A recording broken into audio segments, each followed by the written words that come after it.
Liz Truss, the International Trade Secretary, has come under fire after she was accused of giving way on key aspects of environmental and animal rights guidelines to reach a trade deal with the U.S. The National Farmers Union (NFU) has raised concerns that Ms. Truss will concede in key issues to reach an agreement with the Trump administration by the end of the year.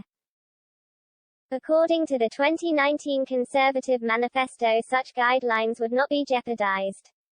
The Department for International Trade (DIT) is accused of impeding an investigation on future trade deals and whether they look after the needs of British agriculture.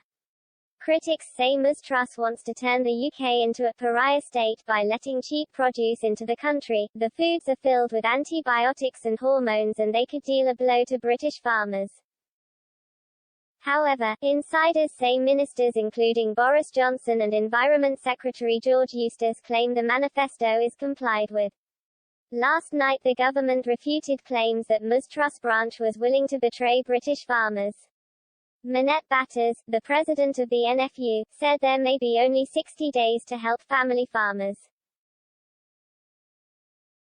She added, "I have nothing against a UK-US trade deal as long as the imports into this country are produced to the same legal standards that we require from our farmers.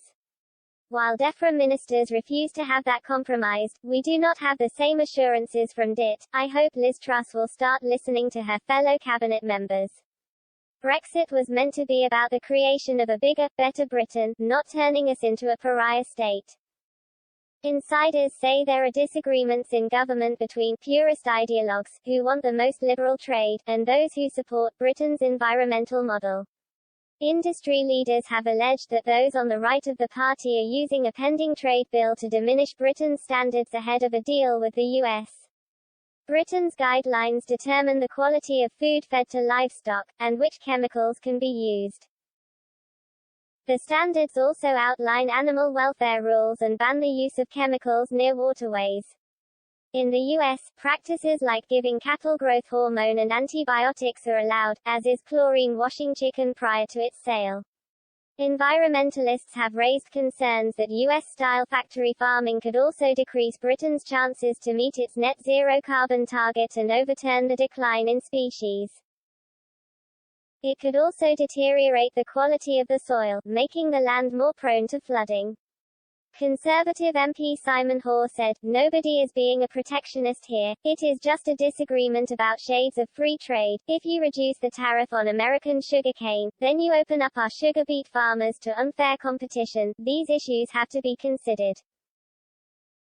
But Andrew Bowie, also a Tory MP, said, "Liz has been very clear from the get-go, we are not about to sell British farmers down the river.